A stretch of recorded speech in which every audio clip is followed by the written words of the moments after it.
Am I going to talk about why my living room now looks a complete mess and why my books are all over the place out on the floor? No, I'm not. Not in this video. You'll have to wait for that. I will talk about it at some point though. But for now, I'm just going to pick my books. Each month, I try to choose 3,000 pages worth of books to read.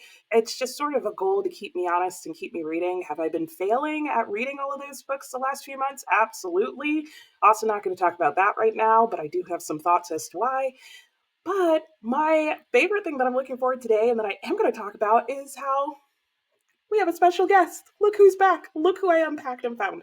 I'm so excited. Am I excited? If you've watched previous games, I don't know if I'm actually excited. No, actually right now I think I am excited because at this point I'm so happy to have access to all of my books that I'm pretty sure I'd read just about anything.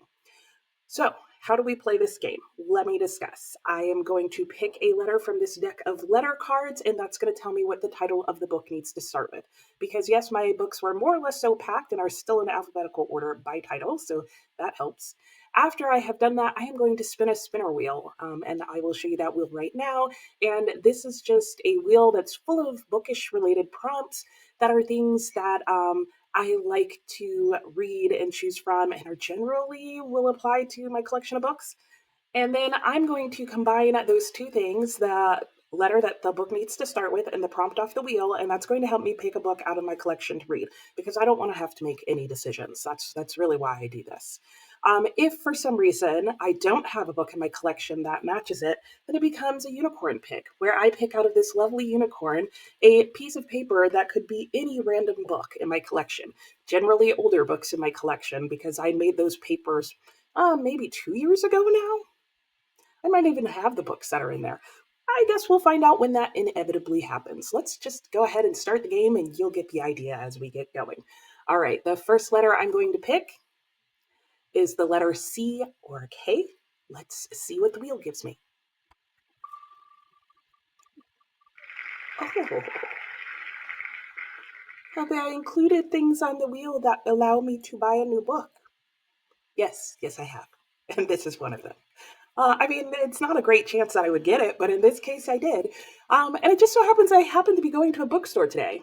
Did I say in a few videos ago that I was going on a book buying ban? Yeah, that's a lie. It's a lie every single time I say it, so just call me on it from now on.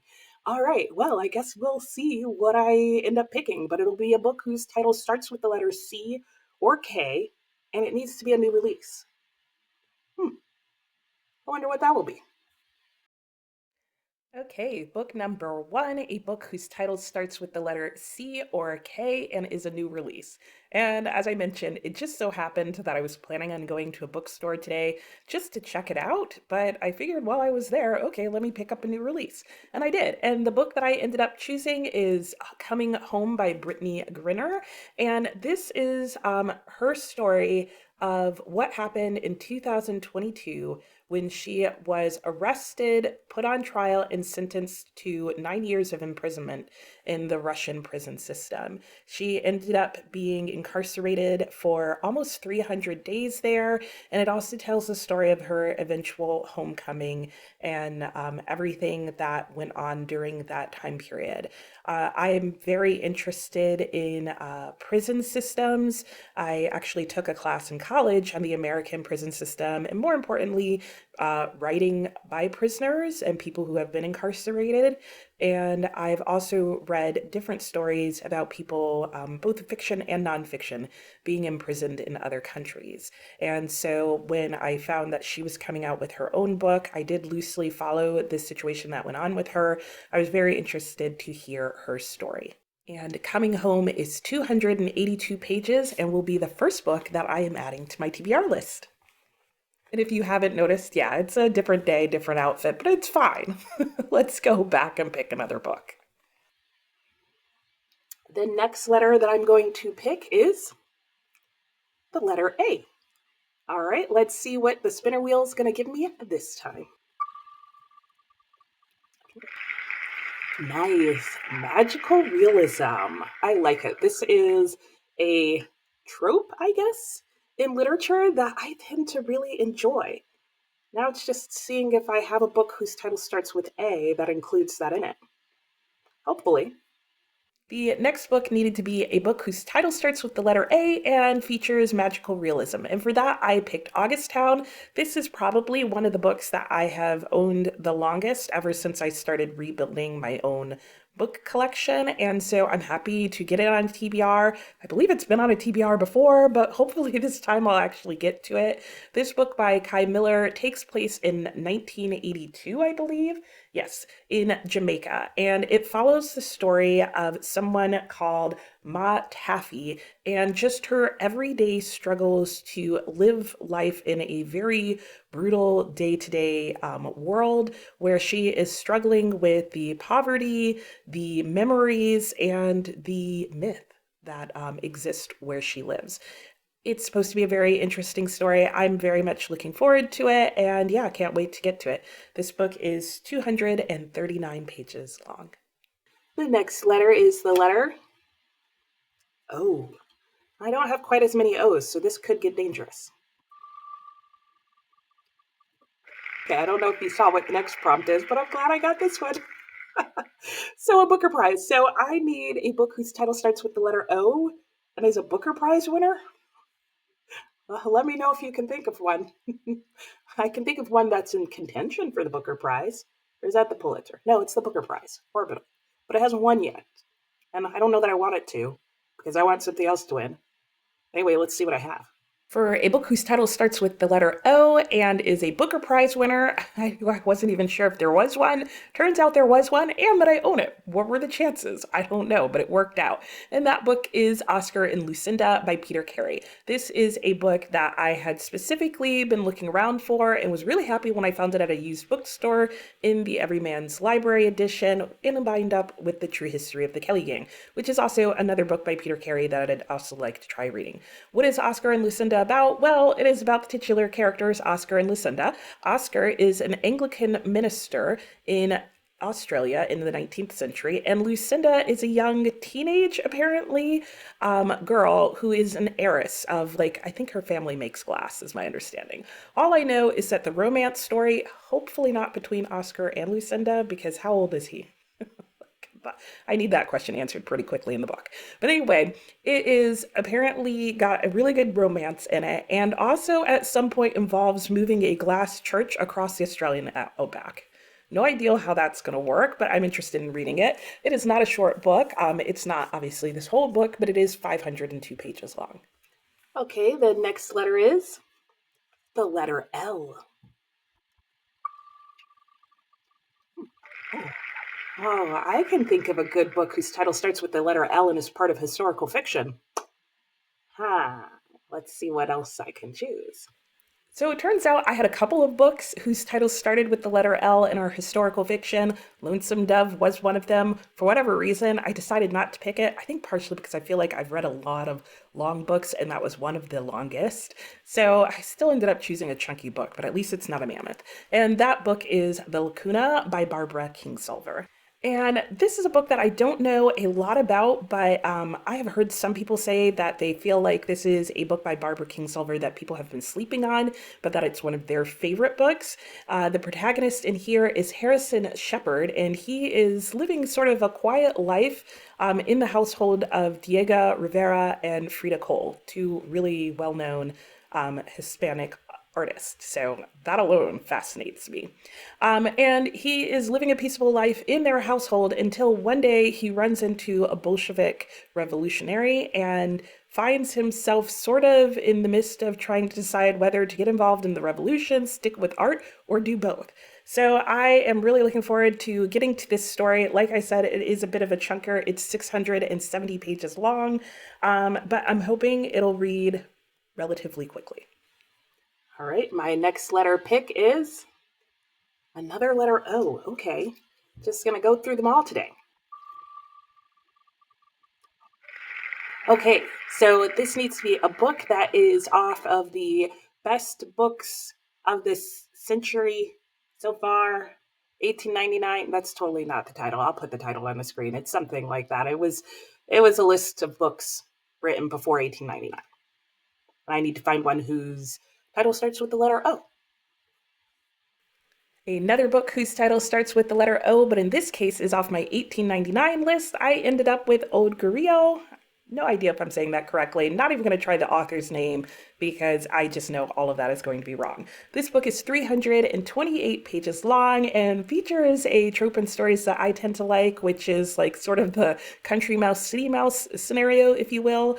It is about Rastignac, who is a young country lad who is trying to make his way in Paris. And I guess the question is whether he is going to succeed or crumble under the influences of his satanic tempter.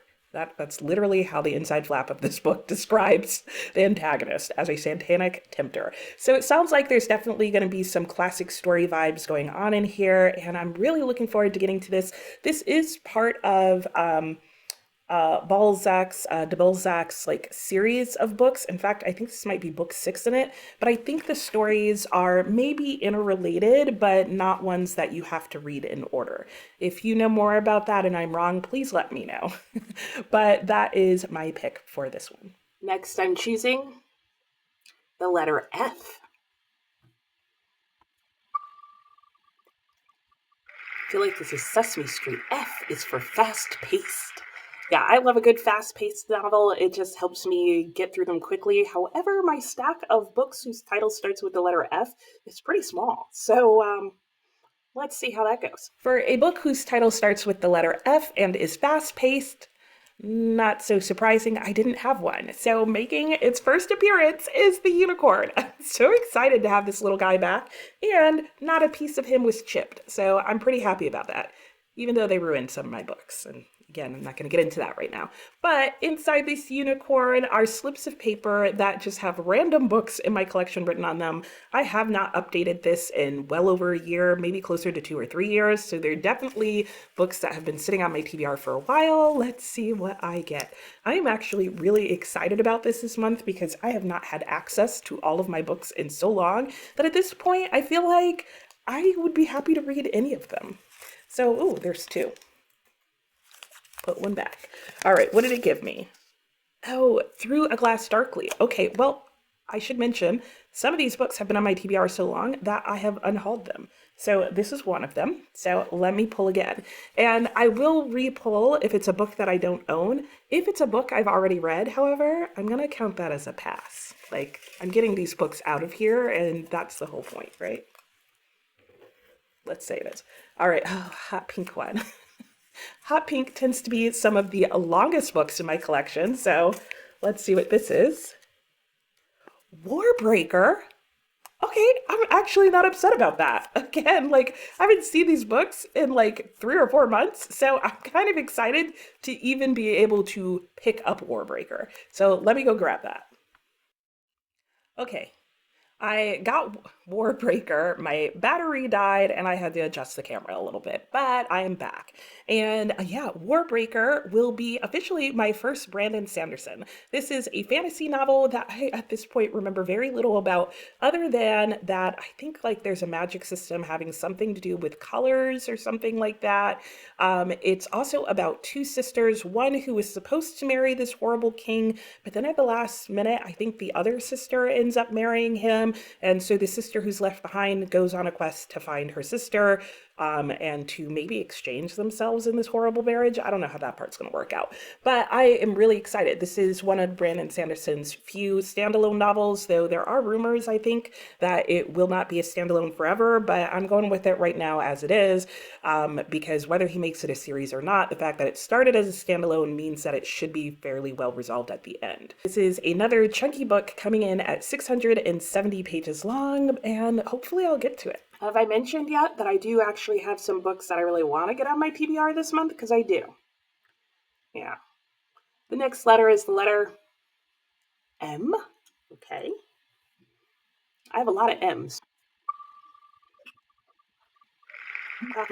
Mixed feelings about this one. Okay, so this is referring to a list that was put out by National Geographic of the most adventurous books ever written or something like that. I just know it's by National Geographic. Again, I will let you know the actual name of this list. But I need a book off of it whose title starts with the letter M. My next book had to be a book that starts with the letter M and is off of the National Geographic's list of the, I think it was like 100 most adventurous novels ever written or something like that. Again, I'll put the actual name on the screen, but for that one, I did have a book off that list, surprisingly, that started with M, because I do have a few books on that list, but they're really random ones. But I had Mating, which is also a National Book Award winner, which is exciting because that's a book prize that I want to read more about. But what is Mating itself about? Well, this 475-page novel features, as far as I can tell, an unnamed narrator.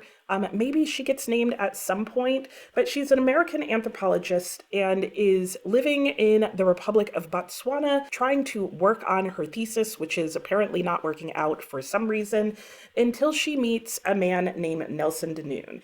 And he is a very charismatic guy who has apparently, according to him and rumors, started a utopian society that he may be the only member of. I just see this going horribly wrong, because when has a utopian society, especially in a book, ever worked out? Well, they really don't work out in real life either, so I just see disaster in the work. Anyway, it talks about quests, comedies, questions about society, poverty, and the age-old question in romance of what do men and women really want. So I'm hoping this is going to be a good novel. It is a novel featuring a female protagonist as your narrator, written by a man, so I'm also curious to see how well he pulls that off. There are already some things on the back of this book that describe her that's making me think it might be a bit cringy in terms of that, but we're going to give it a try. National Geographic said that they liked it, so crossing our fingers. And with that, that brings me to over 3,000 pages, so let me quickly review and show you my stack of books. So here they are. I'm super excited about these. It's nice because pretty much all of these, I think, are books that have been packed up for months. Well, maybe not Mating. I think I got Mating over the summer. I really don't remember when I get these books, guys. That's why I write it down. But per usual, whoa, this is not everything I plan on reading in the month of November, or I hope to get to. So let me show you the other books that I'll also be trying to work at. I have 2 book clubs this month, both in mid-November, so I don't know how that's going to work out for me. But in one of them, it's my local book club, or no, one of them is a pop-up book club that I'm doing with some friends. We will be reading The Amazing Adventures of Kavalier and Clay before we go and see the opera. And yeah, I don't have much longer to read this. This was on my TBR in the month of October, and I did not get to it. The other book club that I am in is a local book club at a local bookstore, and we will be reading the New York Trilogy by Paul Auster. I am excited about this book. I've wanted to give Paul Auster a try. I do have 4-3-2-1 by him, but I ended up finding at the time that it made it on a TBR that it was just more than I wanted to read at that time. So I feel like this will be a better introduction. This is a much shorter book. I think it's like 302 pages long. I didn't mention, but I'll put up on the screen how long The Amazing Adventures of Kavalier and Clay is, so you can see that. But this book is, I guess, a bind-up of 3 books that are in a series. They're all detective stories. I don't know if they're related or they just took 3 of his detective stories and put them together because they all are detective stories and take place in New York City. I'll find out and let you know. And last but not least, I will be reading another 100 pages out of The Mysteries of Paris by Eugene Sue. This is by far one of my chunkiest books of this year, and we will be working on book 10. There are only 12 books in this series, or bind-up, or book. And yeah, so we are almost done. We will basically be reading book 10 in the month of November and 11 and 12 in December, and then we will be done. And at this point, Storyman and I are looking forward to finishing this book. We did not like book 9 in here. It's getting to the point where Eugene Sue is telling you a lot of things in sort of a soapbox essay kind of manner, as opposed to showing you these things in the narrative. And in fact, sometimes he is showing you what he's trying to tell you, but then he kind of then goes on to mansplain it to you in case you didn't get what he was trying to show. It's getting a little overwritten, clearly. And so yeah, anyway, that will be added in, working on that. So let me see if I can hold up this whole stack for you. And dangerously, here you go. Here's the entire stack of books that I am hoping to read or get to in the month of November. It's looking a little unrealistic. I'll put up on the screen the total number of pages this would be and how many pages I would need to read per day to get through it. My hopes are high. There are some shorter books in here, and the longest one, The Mysteries of Paris, I'm not trying to read all of this month, so we'll see how well I do. And yeah, that's it for today. Let me know what you plan on reading in the month of November, and I will talk to you next time. Bye!